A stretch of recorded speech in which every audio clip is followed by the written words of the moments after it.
Welcome to the third part of the warranty and return tutorial. In this part we will go through the status and process setting feature of the warranty and return. To access the status setting section, select warranty and return from the operator sidebar and from there select status settings. Previously we saw that every request has a status and is editable, but when you need to edit the status you are required to provide a reason for the status change. On the status setting page there is a list of the previously created statuses. You can see their details by clicking on the arrow on the far right of the status title. In the newly opened section, you can see a list of the reasons available for the status and their codes. You can edit or disable them using the available buttons. By clicking on the edit button, you can edit the reason title and its code. For example, we can change this from 12 to 15 and make a test title. And as you see, it's updated. By clicking on the eye icon, you can disable the reason. The same two buttons are available for the statuses as well. You can edit the status title by clicking on the edit button beside it, and you can disable it by clicking on the eye icon beside it. For example, we can change the title from test 8 to test 9 and then we will hit the save button and it's updated. You can also disable it by clicking on the eye icon. You can create a status by writing its title in the text field at the top of the page and hitting the submit button. Let's say demo status. You can add reasons for the newly created status by clicking on the arrow icon on the far right and filling in the code and the title of the reason and hitting the add button. For example, the code could be 1000 and the title could be demo reason, and when you hit the add button the new reason is added. To access the process settings section, select warranty and return from the operator sidebar and select process settings. In this section you can determine the documentation process for submitting a warranty or return request for each part. First, you need to choose a category. Let's choose digital category. Now you see that there are two available tabs, warranty and return. The layout and the functionality of both tabs are the same, and you can determine whether a part should have only a warranty or only a return template or both. Let's look at both tabs. This is warranty tab and this is return tab. As you can see, the layout and the functionality are quite the same. On this page, you see a list of already existing templates for the digital category. You can edit or remove them using the two buttons on the far right. For editing them, click on the edit button and you'll be able to change the title of the document and the accepted format, and you can determine whether it's required to be uploaded or not. For example, we can change this from image of the screen to photo, and we can say it's required to fill,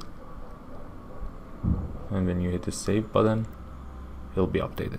To create a new template, you need to write the template title on the text field at the top of the page and hit the submit button. Let's do test template.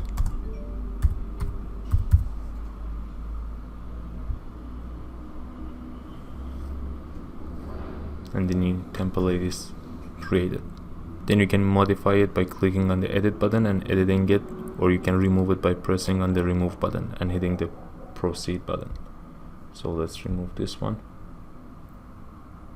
In the middle of the page you see the support applicability section. In this section you can determine how many days the warranty or the return is valid. You can change the days number and press the save button to save the changes. For example, we can change this from 201 to 205 and hit the save button, and it's updated. You can define exceptional parts by clicking on the arrow on the far right. In the open section you can see that we already have an exceptional part called TV001, and the expiry day number for this is 200 instead of 205. You can edit the limitation by hitting the edit button, or you can delete the exceptional part by pressing the remove button. You can create a new exceptional part by searching for a product and choosing one of the system suggestions. For example, we can search for an iPhone and choose iPhone 14 Pro Max, and the system will add it to the list. You can edit its date limitation or remove it just like the previous ones. Let's remove it and proceed. The last part of the page is the extra fee section. In this part, you see a list of the extra fees that will be applied to the items for warranty. You can edit or remove them by using the buttons on the far right of the page. By clicking on the edit button, you'll be able to edit the fee title, minimum days, maximum days, the type of the fee, whether it's a percentage or dollar amount, and the amount of the fee. If you choose to edit the title, you have to choose the title from the drop-down menu.